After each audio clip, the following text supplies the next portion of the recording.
PlayStation has always been the platform I play on, and I've played on a PS1, PS2, PS3 and PS4. And I remember back in summer 2020, Sony was so quiet on the PS5, and at the same time, Microsoft was revealing everything about the Xbox Series X, including revealing that they were working hard to make sure that everything working on the Xbox One was working on the Xbox Series X and S. So I was eager to see what Sony had up their sleeve and to see whether the PS5 was going to have backwards compatibility with the PS3, PS2 and PS1. I felt the PS3 would be left out because of the difficulty of emulation and the contrast in architecture, whereas the PS1 and PS2 are easier to emulate. So I was hoping for that until Jim Ryan ahead of the PS5's launch said we didn't have time for backwards compatibility for the PS1, PS2 or PS3. And I felt that PlayStation made a big mistake leaving out backwards compatibility and instead choosing to put PS1, PS2 and PS3 games behind a paywall via PS Plus Premium. But I'm going to give you 3 reasons why PlayStation needs backwards compatibility.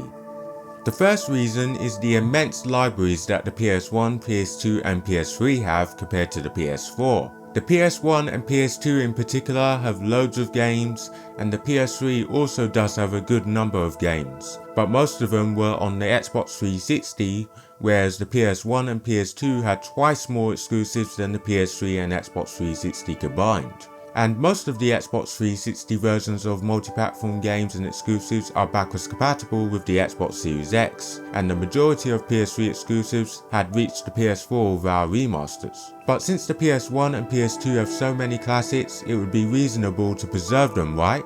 But no, Sony refuses just because what happened with the PS3 went wrong, and it wasn't the backwards compatibility that caused the problem in my opinion. It was the ambition of trying to create a monster CPU that created that issue of the expensive PS3 at launch, and is the reason why it wasn't as successful as it could have been. So because of that, we are forced to wait until the publishers and developers decide to remake or remaster the games in question. The second reason is that this is one of Xbox's biggest advantages. This is a convincing one that almost made me consider switching to an Xbox Series X or an Xbox One, because these are the only consoles that are backwards compatible. And while not all games are backwards compatible, it is better than nothing. Some big games were backwards compatible like the Mass Effect Trilogy, Tomb Raider Legend, Anniversary, Underworld, Metal Gear Solid 2, 3, Peace Walker, Fallout 3, New Vegas, and a few others. And that was all done via emulation, which is a bit limited in terms of games compared to hardware backwards compatibility, which was common in the PS2 and the original North American PS3s. But with the software we have, we can emulate consoles up to the Xbox 360, Wii and PS3 via PCs. And not just gaming PCs, but even the low-end PCs that don't have the dedicated graphics cards and powerful processors needed for modern games. Meaning Sony as a big video game company can do it as well.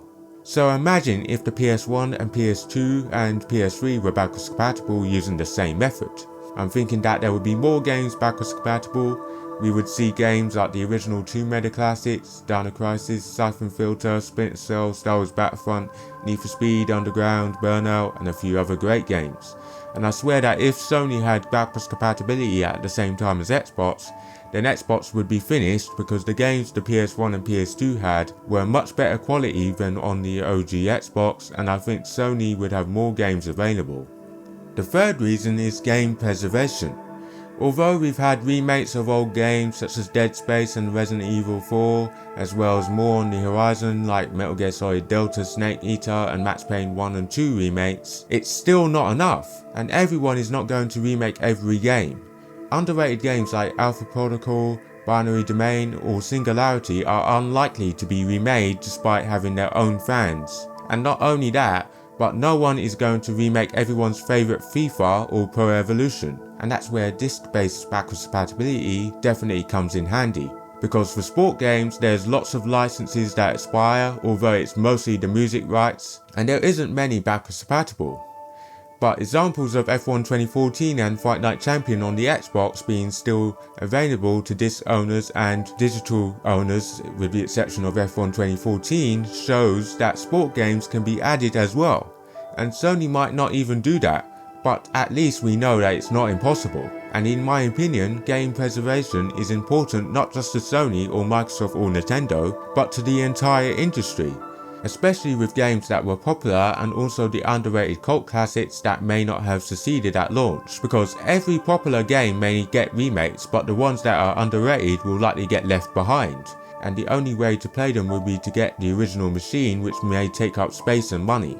Either way, it would be worth the effort for Sony to follow Microsoft in using emulation more often to allow games to run via disc with the option for digital, and it will certainly attract more people to PlayStation, and it will give Sony the upper hand over Microsoft unless Microsoft buy out every single publisher, which considering the Activision Blizzard King situation is very improbable. But Jim Ryan is the real reason why none of this is happening. Looking at his comments on backwards compatibility back in 2017, he said, quote, that he doesn't see why anyone would play old games given the advancements in fidelity achieved today. When we've dabbled with backwards compatibility, I can say it is one of those features that is much requested but not actually used much, said Ryan.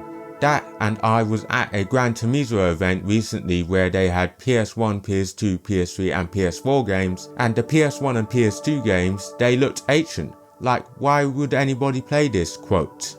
So that is the main reason why. Now he came back in 2021 saying it is not what he meant and that he was frustrated, but I don't believe that. And he still shoves what he said under the carpet by saying that reimagining an old game and then making a new sequel like what they are doing with Ratchet & Clank is the way to go. But that is not fair on some of us who still have a PS1, PS2 or PS3 but want to carry on playing their games on a sole console. And I just think Jim Ryan is halting PlayStation's potential, and I think he should be sacked. But it is what it is, and I think we should turn to PCs and emulators to enjoy retro games nowadays, as there are lots like RetroArch, PSX2, RPCS3 and Dolphin. Also, the best thing is you don't necessarily need a top-end gaming PC like I said earlier to run these emulators, unless you really care about playing these games in a high performance mode. But keep in mind though that some of these emulators require a BIOS or firmware from a console that you must own in order to make it legal. And for Dolphin you may need to rip the discs using extra software since the data on Nintendo discs are encrypted, unlike with Xbox and PlayStation discs. Just shows that Nintendo are hyper protective of their intellectual property, but anyway, just be aware of the extra stuff that may be required for some of these emulators. So guys, I hope you enjoyed the video. Please like and subscribe and smash the bell button, and I'll see you next time. Take care.